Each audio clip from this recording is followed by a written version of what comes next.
Welcome to the Focus on Why podcast. I'm Amy Rowlandson and I ask my guests one simple question. Why? Focusing on the importance of why, I share with you the relatable, uplifting and inspiring conversations I have with people from all walks of life. This podcast will encourage you to focus on your why to enable and empower you to achieve the success you desire. Have a purpose, have a plan, focus on why. Today on the Focus on Why podcast, I am joined by Michael Budensiek. Welcome. Thank you, Amy. How are you today? I'm very well. And this is our second time recording because I was a guest on your show. Thank you very much. And now Yes, it's your absolutely. turn. Yeah, well, you provided so much value. I hope to even come close to that. Oh, absolutely. I'm sure you will do because we definitely had a meeting of minds in our conversation. So Yeah, agreed. absolutely. So let's just dive straight in. What is Mhm. it you're currently doing right now? So I actually do a few different things right now. Been in the fitness industry for 15 years. My wife and I just recently opened a new brand, a fitness brand. It's a facility, small group, personal training. But before that, we actually had opened 5 locations of a one-on-one personal training studio. We got rid of that brand because we wanted to live in a warmer climate. So we lived in the Midwest over in the US, and now we live down south in South Florida, which is really cool. So yeah, so we're still in the fitness industry, but I have branched into over the last 2.5 years now, I've branched into podcasting and business development, business strategy for small business, because there's so much out there. And I know we kind of touched on this in my podcast, but there's so much out there with you know, success happens overnight, success happens in 30 days, success happens in 6 weeks. And it doesn't matter if you're in a fitness routine or if you're in a business, like it doesn't happen overnight, and it takes time and work and energy and focus and all the things that I'm sure we'll dive into today. But so I do a little bit of both of those things. I help run the studio, obviously marketing, sales, business development there, and then I also coach small business clients on those exact things while offering free content on the podcast about entrepreneurship. You know, the hard truth and what it takes to succeed and build those. I don't know. I guess you would call them success channels in your life. And are you focused on this because you thought that it was possible to build a business overnight yourself? Actually, no. I think that all of us get caught up in that idea at some point in time in our journey. I mean, it's like that thought of it's the grass is always greener on the other side, right? Like you see this person supposedly creating all this success in 2 to 4 weeks, and you're like, well, how did that work? And so you kind of just start going down that rabbit hole, and then you realize, oh, that's a dead end. That wasn't actually 2 to 4 weeks. It was actually 6 years of figuring it out, and then it took 4 weeks of the perfect execution. So no, I actually got into business over 10 years ago now as an entrepreneur. Just I wanted to help people. In the personal training industry is a very gray industry. I'm not exactly sure what the rules and regulations are over there, but over here, it's really just certification based. And so you don't have to have any type of actual education to call yourself a fitness coach, right? I know a lot of that happens now in coaching in general. Like, oh, I'm a coach. Okay, well, what does that mean? And so for me, when I first created my first personal training company, which was UFit Personal Training, it was all about the individual client. And so that's why we called it UFit. It was your needs, your specific wants, desires, and we took what you wanted and we created a custom built program around that based on science and actual habits and behavior change, not based on a quick fix diet, essentially. So no, I didn't get into it because I thought that was possible, but I do, just like most people, you find yourself looking into those rabbit holes off and on throughout your life. I saw somebody posted on Facebook the other day a really poignant message, which is, where are you going to live when this body doesn't work anymore? Oh, yeah. Yeah. That's yikes. Yeah. I think you should put that on your fridge, right? No, that's great. I'll probably look that up and take it and put it in our gym. Yeah, yeah, absolutely. I mean, it's quite scary because if you don't take care of this one, that's all you've got. Yeah, well, it's kind of that falls in line with the whole kind of like the philosophy that I live by, I guess you could say, is if you're not taking care of yourself, what are you taking care of? And a lot of people tend to think that that's self-centered, or that's looking at self. But my core belief is, if you aren't of healthy mind, you can't help someone else become of healthy mind. If you're not of healthy body, you can't help someone else become of healthy body. And it's just like that with anything, right? If your business is going down the crap hole, how do you expect to help someone else have a healthy business? So it's just this whole idea of, you first have to be able to show and do something before you can help and teach others to do the same. So you said you moved to South Florida from the Midwest, Mm. for warmer climes, but why was that? Why did you want the warmer weather? What's funny is people are always asking me, oh, it can't be that simple. That's a silly reason. And it is a silly reason when you think about it. But at the end of the day, it's actually something that my wife and I both had in common when we met each other, is we always wanted to go south. I went south when I was really young. I actually went to a trade school when I was at the age of 20. So that was about 15 years ago now. I went to a trade school in Florida, and I loved it because it was during the winter, and I was like, wow, this is a completely different world down here. Like, people are active, you can go out, you can do things. And we live such an active lifestyle, that we, when you're in the Midwest, pretty much there's a 4 to 6 month time frame where it's hard to get outside and it's hard to do things, just because you don't know. It's either raining or it's snowing or it's freezing. And so part of our big draw was just our active lifestyle and wanting to be somewhere where the climate was more conducive to that.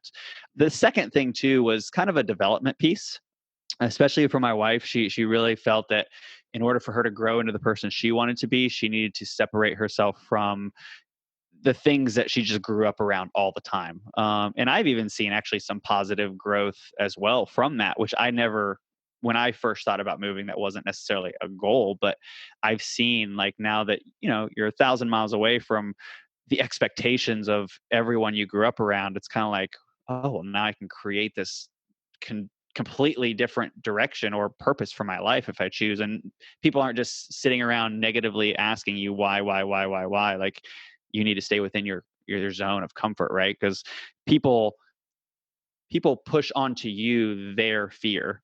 And so that's something that she really struggled with. And I've found we really both benefited from not having the fear of others, just because, parents and family, and they've known you for 20, 30 years. You go to make a shift or a change in your life, and they're like, whoa, why would you do that?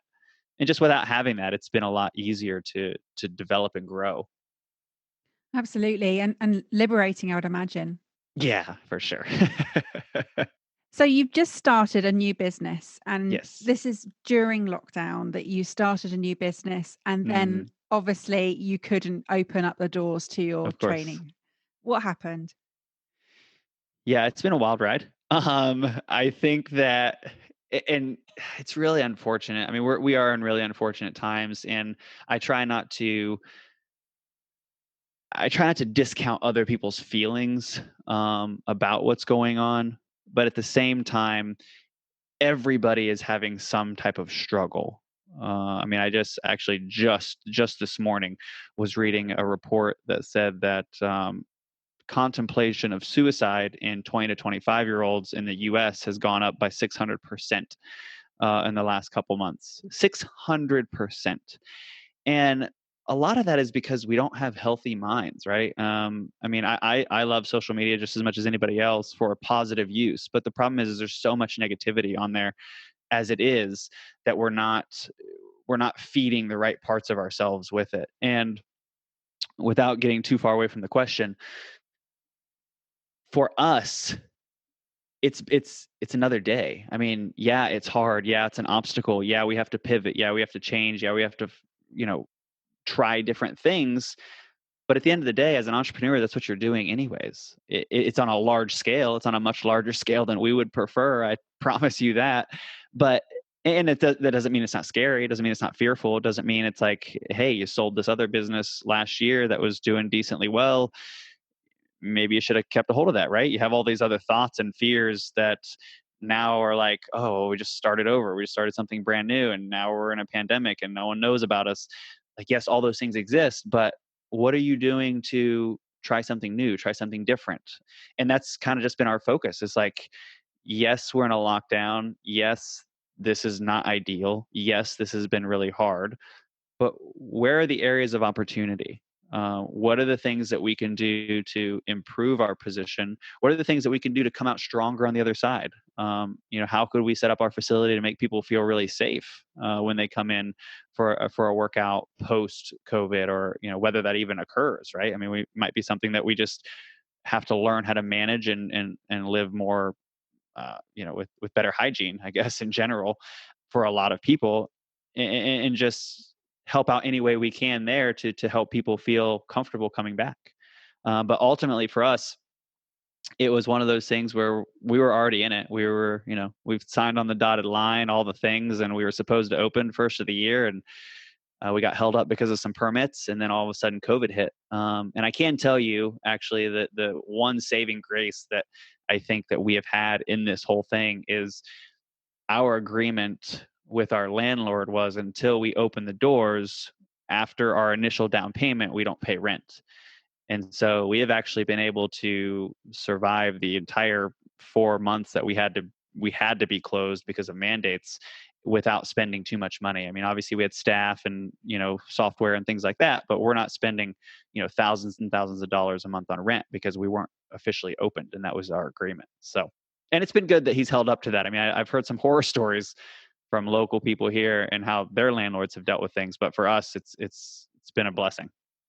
I think there's several things that you've mentioned there. I can't believe, or I can believe the stats, but I'm disappointed that it is up by 600% for the suicide contemplation. Hmm. That is just huge numbers. And you've been talking about the adapting to change, and a lot of people are resistant to change. And it goes back to a brilliant book, it's a very small book called Who Moved My Cheese? And it's Oh, really okay. simple. It's really simple. Yeah, you know me. I've got to bring a book into it, haven't I? I love it. I love it. But Who Moved My Cheese is all about two little mice that keep running to the cheese mountain every day. They feed, they come back, and then one day it's gone. And one of the mice is absolutely distraught, just sort of lies down there and sort of blaming everybody, like, well, who moved my cheese? Where's it gone? And the other one starts looking for the cheese and starts looking for the new source of where they're going Absolutely. to be.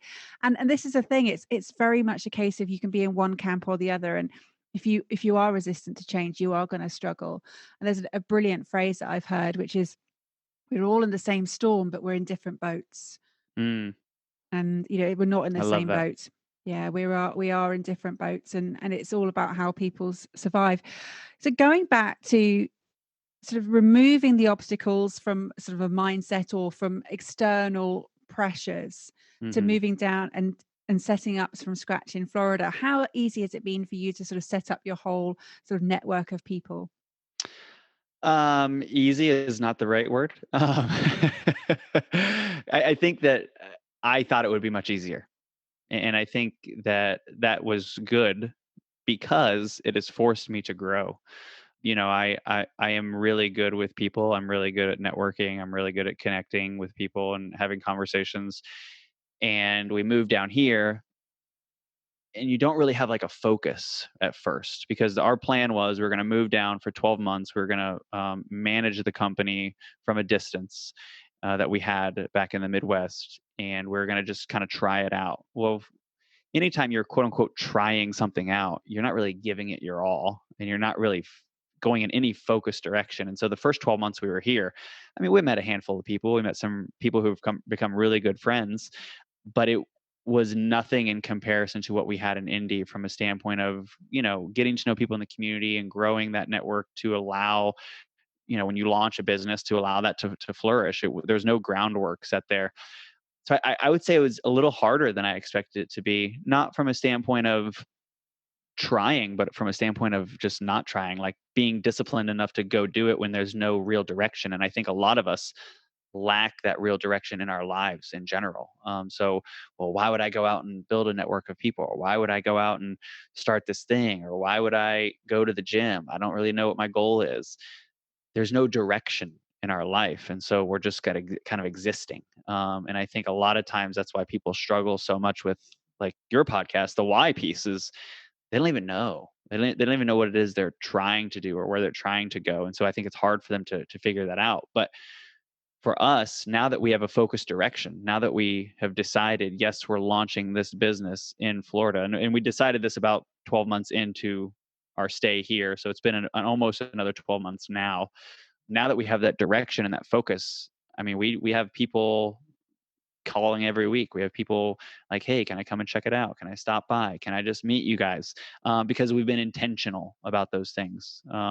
So easier now that we're actually doing it versus before it was hard to just do it, if that makes sense. Absolutely. And your podcast, how does that sort of fold into your business piece? Yeah. So the podcast actually, the new one, because I had an old podcast with our fitness brand, but the new podcast is really built more around the small business work that I do. And it's called Bald Business, The Naked Truth in Entrepreneurship, because I try to bring people on who will just tell the truth. Like there are parts of it that are easy. There are lots of parts of it that are fun, but there is a huge portion of it that can be stressful. It can drive fear. It can drive anxiety. It can do all these other things, but you've got to work past those. You've got to develop yourself to be strong enough in that. And so for me with the podcast is twofold. Number one, I wanted to share the message of, look, it's harder than you think it is, but it's worth it, right? So don't start because you want it to be easy. Start because you want it. And then once you've decided you want it, these are the steps, these are the things, some trial, some error, some tribulation you're going to go through. But at the end of the day, if you stay on this path, you'll get there, right? The second part of it was to help build a local network, because there's so many stories here. Nobody's really doing anything like that locally here either, in a sense of like, hey, let's just promote local business. Let's help local business. Let's grow. Let's tell their stories, and let's see what they have to say and what they have to share about their experiences in entrepreneurship here in the Tampa area, which is where we're from. It's a huge entrepreneur community. When I say huge, I mean they have a free event that they run every year, and more than 2,500 people show up to it every year. And it's just a lot compared to where we came from, where it was, you were lucky to find a handful of people, within a few, a few miles that you could talk to that could relate and build that community together. So again, twofold. One, this is the truth in entrepreneurship. It's possible, but it's tough. And the second one is to help build a local network, because again, no one is really stepping out outside of your chambers. No one is really stepping out and saying, hey, this is how we can help each other grow, especially during these tough times. And can you remember sort of going back in time, your first sort of awareness of personal development? Are you asking when? Yeah. Yeah. So that's a great question, actually. And I think that as people who work on personal development, we forget where we were, right? We think about where we're at now. We're like, oh, yeah, we want everybody to be there. But we forget about how we were just 2 years, 6 years, 8 years ago. So for me, personal development started roughly, it was about 13 years ago, 14 years ago. I had professionally started in the fitness industry. And I thought, I went to a trade school. I got my certification or my license to train people, I guess you could say. And I went and got a job at a big box. And I was like, oh, this is it. I've made it to the fitness industry. This is what I've always wanted. I'm here. And 6 months later, my regional manager comes to me and says, hey, man, we really like you. We really like your energy. We really like what you're doing with the clients. But if you don't get your numbers up, we're going to have to let you go. And in that moment, I was like, my numbers up? What does that even mean? Like, I signed up as a trainer to help people, coach people, change people's lives. I didn't sign up to have to sell them something. Like, I don't know what you're talking about. And so I went to my direct manager and I said, hey, so and so said that if I don't get my numbers up, I'm out of a job in 3 months. I said, what do I do? How do I get my numbers up? What does that mean? And back then, it was a super small company. It was a big box gym, but it was a smaller company. And so people had been promoted through the ranks that didn't really know. And they literally looked at me and said, I'm not sure. And so I had to make a decision. I go back to my hard labor, carpentry work, which is what I'd come from, or I really buckle down and figure it out myself. And that's when I started developing myself through books, through articles, through presentations on sales and marketing and how to position yourself as a trainer.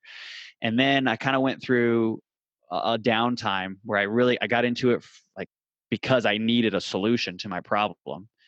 And then I kind of got out of it because I no longer needed a solution. And then it was probably about 6 years ago, probably 7 years ago, I came across just some stuff online that was really talking about how you can become anything that you want to become if you just work on yourself. And that's really when I started making it a priority to do things like read on a daily or weekly basis, to listen to podcasts, to listen to audiobooks, and again, it goes back to that thought of it's intentional, right? My development started because I had to solve a problem. I had to learn how to sell training or I wasn't going to be a trainer.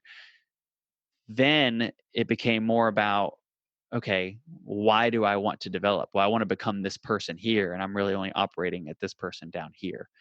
And so again, it's intentional. I know why I'm doing it. I know why I want to do it.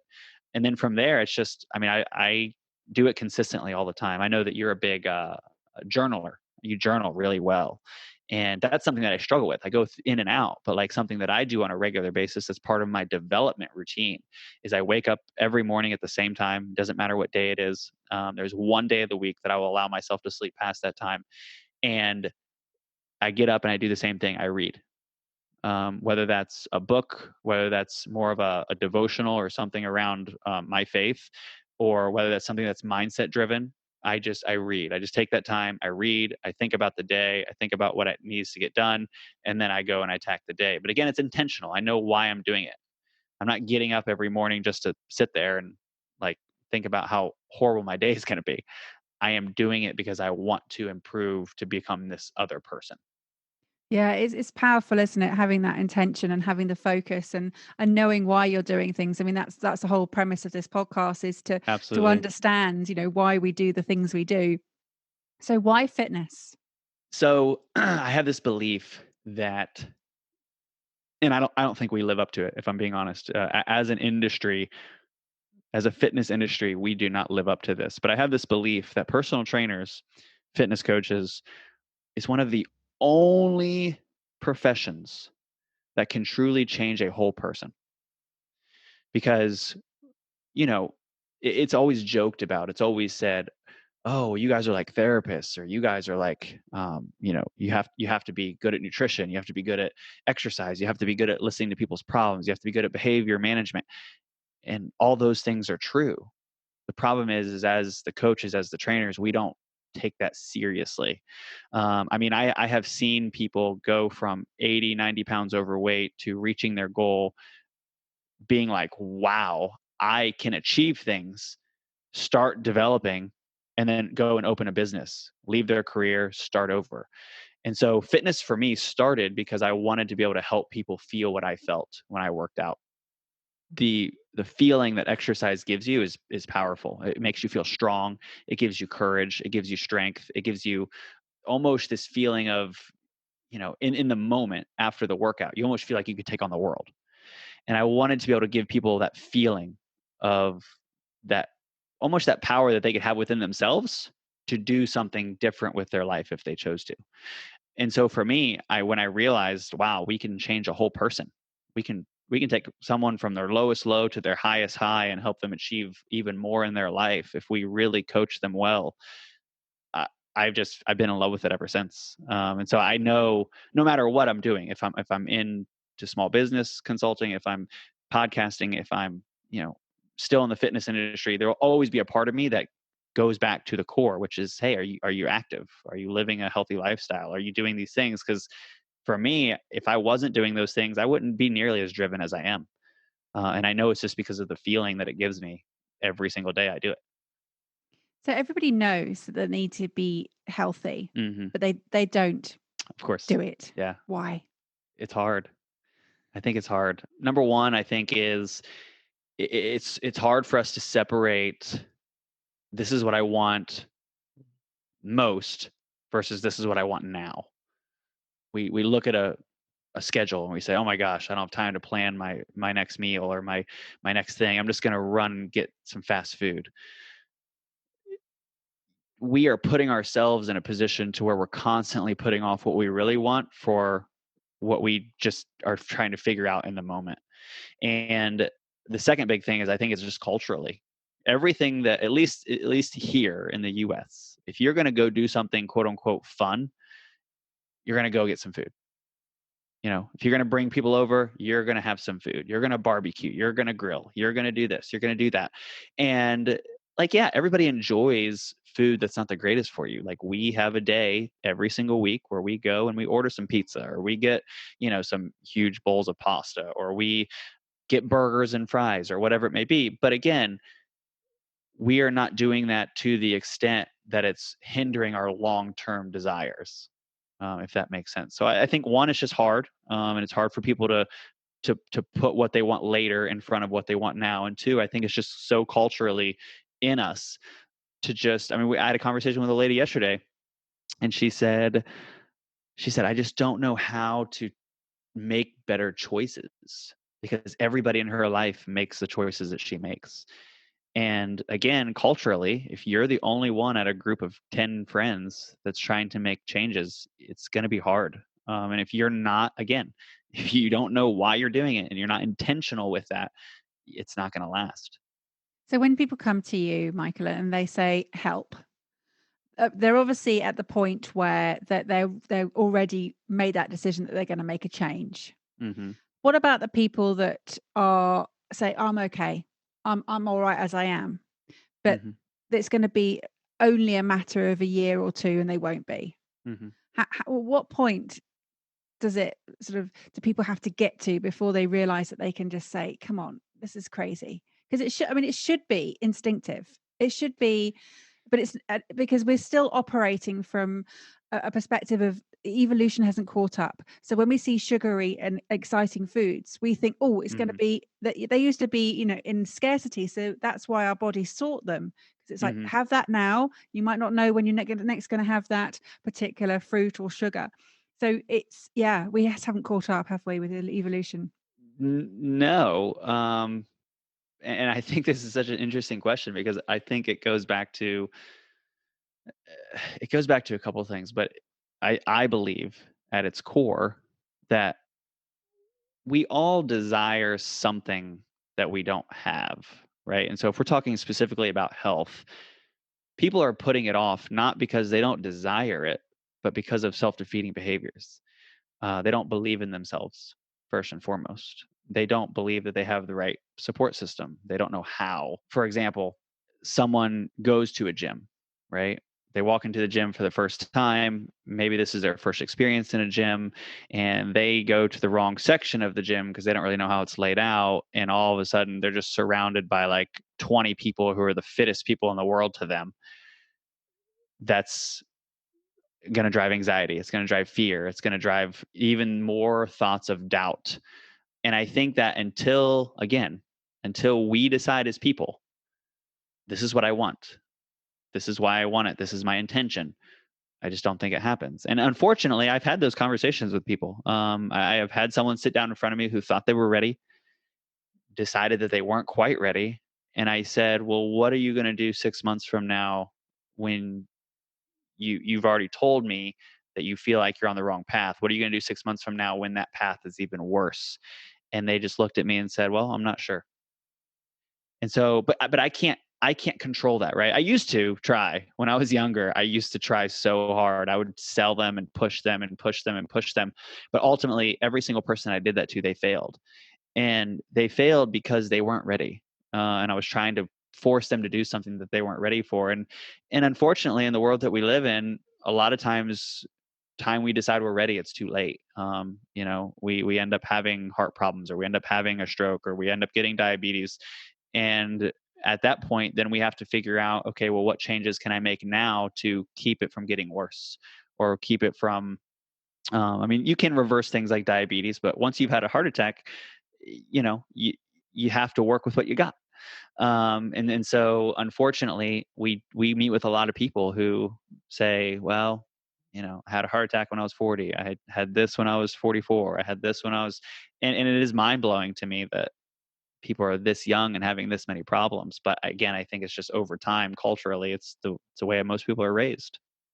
Yeah, absolutely. There's a lot to be said about that. And there's a book I read called The Slight Edge by Jeff Olson. And there's a line where if you get uncomfortable today, you will get comfortable later. But if you're Mm, comfortable today, you're going to get uncomfortable later.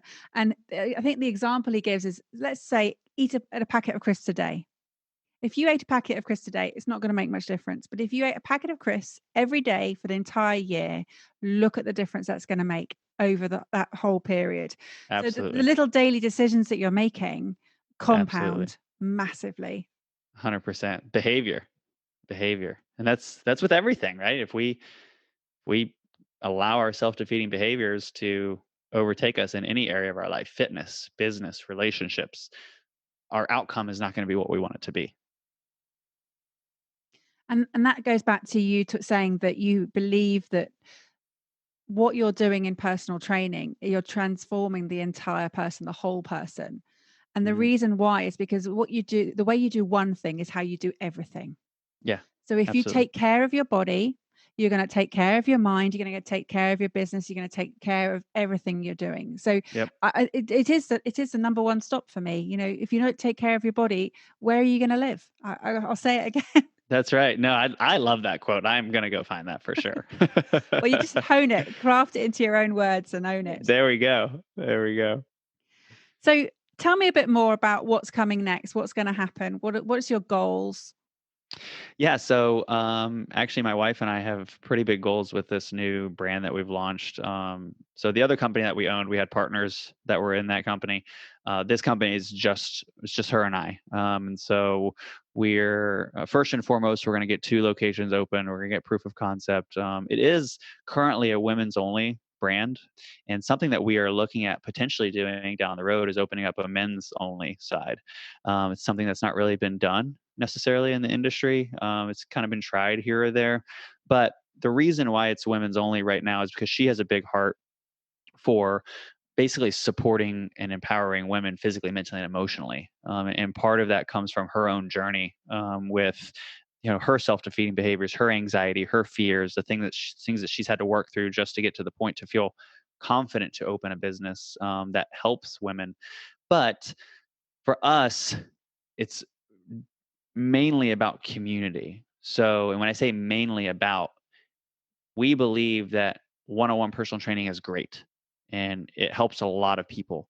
But ultimately, if you're the only person in the client's corner, it's just you and the client, and they don't have a good support system at home, they don't have a good support system in their friends, they're not going to be successful long term. They're going to leave you after losing 50 pounds. They're going to leave you and they're going to go gain 70 because they don't have the support system. And so, what we're trying to create is actually a support system of network of people who will support each other and allow those things to be long lasting. So, the long term vision is multiple locations all intertwined with each other, meaning the company only grows from within. If clients or staff, team members don't want to open more locations, once we have our solid 2 or 3 proof of concept kind of, there will not be more locations because we won't go and sell it to some corporation and say, hey, open up 50 locations, because the core of what it is will then be destroyed.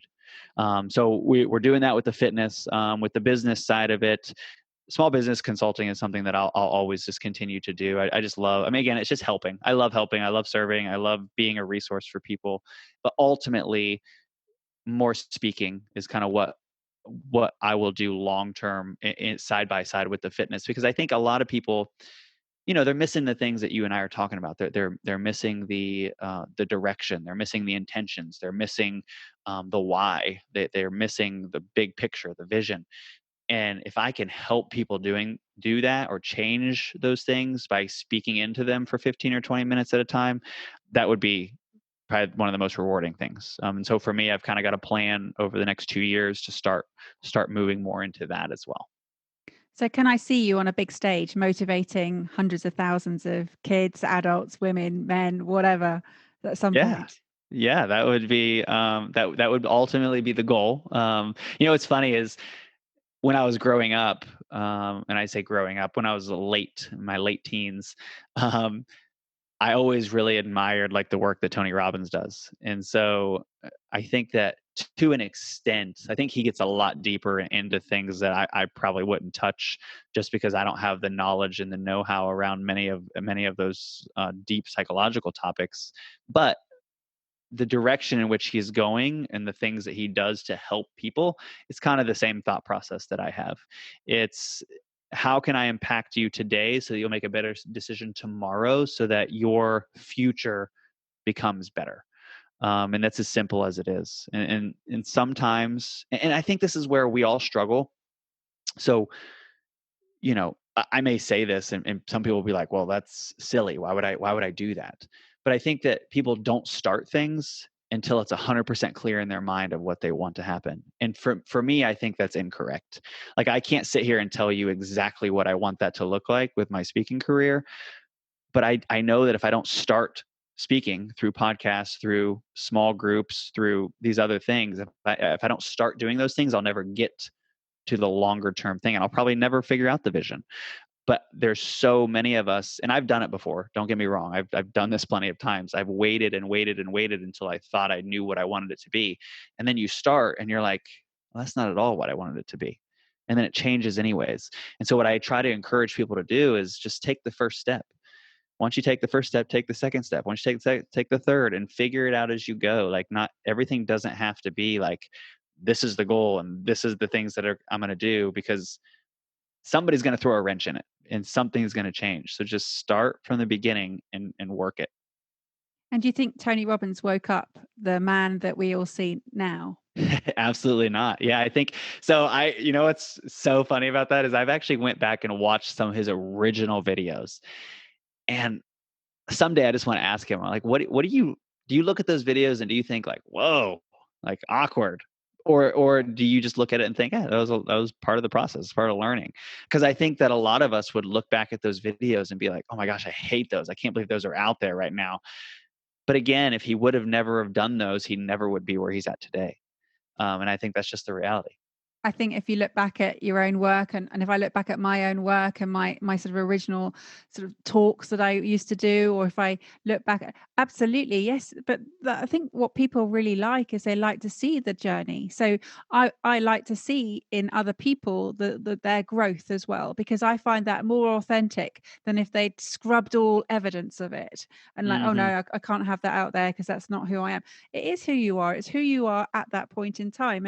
And I think that it gives more credibility to show that vulnerability of journey. I remember Brené Brown saying she thought that her TED talk was the worst thing she'd ever done, and she was so embarrassed by it. And yet, it's had Wow, the one that's like ridiculous. exploded. Yeah, the one that exploded because she dared to get vulnerable, and Yeah. and she had so much criticism about it as well. Hmm. But no, Well, they say bad publicity is better than no publicity. So if you're being criticized, you're doing something right. absolutely. I mean, you talked earlier about the sort of the negativity on social media, and Hmm. I don't feel so exposed to that. I feel that I don't look for it. I don't go into sort of various forums and seek out Hmm. that sort of intensity or of engagement with people. I push information out, and if people respond, I respond back. But Right. I'm not looking to antagonize anything. I'm just looking to, as you said earlier, I'm serving, I'm helping, I'm trying to better the world. Hmm. And as again, you also said this is, I'm very much aligned with this, is to allow people to live and not exist, to show them that there is this alternative way of living that, yes, Hmm. is harder, but from hard work, these are the rewards you get. And you Absolutely. think it's easier to not work out. My goodness, you wait till you get that heart attack or that, that illness, then you'll find how hard that is. Yep. Something that I can't remember if someone told me this or if I ran across it as like a quote or something one time, but and it goes true with everything. It's either you do it now or you do it later. You do it when you can or you do it when you can't. And what that means is when you have a heart attack, you have to go through therapy. And what you're doing is exercising. They are strengthening your heart so that it can continue allowing you to live. So, yeah, instead of waiting until that happens and having to do the work anyways, why don't you just do the work? Mm. But again, it's in line with everything in our life, whether it's our business, our relationships, etc. And I think that you don't see, because I don't see the negativity as much on social media either. But it's because I'm not looking for it, right? I mean, I do believe that we find what we look for. You can find plenty of negativity in the world. You can find plenty of positivity in the world. You have to choose what you're going to look for. Uh, Does that mean that everything is perfect? No. Does that mean it's all sunshine and rainbows? No. Because I've had people say, well, not everything is sunshine and rainbows. And, not everybody can look at the glass, half empty, half full, or whatever they said to me. But my point was, I told them, I said, look, I said, we choose every single day what we allow into our minds, into our hearts. We choose to look at what we look at. We choose to hear what we hear. Like, we choose those things. Yes, there is bad things happening in the world. Yes, there's people hurting in the world. Yes, all those things are true. But what are you doing to help that? If you're not doing anything to help that, then why are you diving into this argument with someone, halfway around the world? You guys don't know each other. You're not positively affecting each other in any way. All you're doing is triggering each other. So instead of looking for negativity, why don't you look for areas of opportunity? Meaning, how can I help in this situation? How could I lend a hand? How could I, for a quick example, my wife and I went to eat dinner, like probably 2 weeks ago now, at this little Korean restaurant.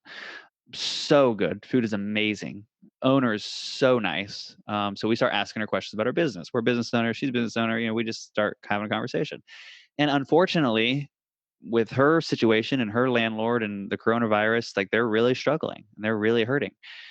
But instead of just like taking that and being angry about their landlord and how crappy of a person they seem to be, it was more of a conversation of, okay, well, what do you need help with? How could we promote you? How could we maybe get some more of our friends to come in and eat? Again, like, yeah, it's a really bad situation. Yeah, it's a really negative situation, but how can we help? How can we help them instead of just feed the negativity and, yeah, no, you're right. That's horrible. That's awful. Like, your situation sucks. Like, no, like, where's the opportunity in that? And I believe that an opportunity exists with everything. It's all in what we look for. I totally agree with you. And talking of opportunities, how would people have the opportunity of getting in contact with you? Oh yeah, no, I would love that. I have a lot of conversations online, actually. So everything that I do, Instagram, Facebook, LinkedIn. LinkedIn is where I'm the most active. I can tell you that. But it's Michael B, the letter B for my last name, because no one can say that. So it's Michael B Life, Life. And I've kind of chosen that theme because I don't do a great job of it. It's something that I'm trying to get better at, but I do want to show people the process. I do want to show people life. Like, as an entrepreneur, like, you don't, like, there's a random day in the middle of the week where my wife and I have to take 4 hours to prepare all our meals for the week because we're on the go constantly and we can't sit down and make dinner every night. But on a Tuesday from noon to 4, like, we have to be in our kitchen for 4 straight hours. Like, I try to show people those things because, again, it's everybody has this thought like, oh, well, 9 to 5, Monday through Friday, and then Saturday and Sunday, you're just completely off. There's other ways. Like, it's not as, I don't know, it's not as controlled necessarily, but it works. And so again, I've chosen that theme. It's Michael B Life, because I do try to show people what it's like to live a life in entrepreneurship, essentially. Absolutely. And I think one thing that sort of the lockdown has certainly encouraged is the flexibility in how we operate on a sort of a weekly basis, the daily basis, how we can choose how we want to operate. If we want to work later, fine, let's work later. If you want to work earlier, whatever, as long as you get your hours done in that day. That's right. If you're working for a company, if you're an entrepreneur, you have that choice as well. So Absolutely. I just want to say thank you so much. It's been an absolute pleasure talking to you all things healthy for once. It's great. Thank you, Amy. This has been awesome. This has been a great time. Have you got a final message for the audience, please, Michael? Well, I think that ultimately, as people, right? We all fail, we all struggle, we all, you know, fear. But what I try to tell people is, I'm like, look, if you embrace failure, right? Just admit, I'm a failure. I've messed up. It feels so much better than being afraid of that thought or afraid of those words. Because once you embrace the idea that you're going to mess up and you're going to make mistakes and you're going to fail, it becomes so much easier to take the next step. And the thing that I just tell people is, take the next step, see where it leads, And ultimately, you will be able to create the life that you want. Thank you for listening to the Focus on Why podcast. I'm Amy Rowlandson, and if you've enjoyed this episode, please leave me a 5-star Apple Podcast review. Connect with me on LinkedIn, Instagram, and Facebook, and become a member of my inspiring, uplifting, and positive Focus on Why Facebook group. I help people to focus on their why with clarity, uniting their passion with their purpose with a plan to create the life they truly desire. If you would like me to help you focus on your why, then please book a free 20-minute coaching call via calendly.com/Amy Rowlandson. And if you haven't already, please sign up for the Friday Focus weekly newsletter via my website, amyrowlandson.com. Have a purpose, have a plan, focus on why.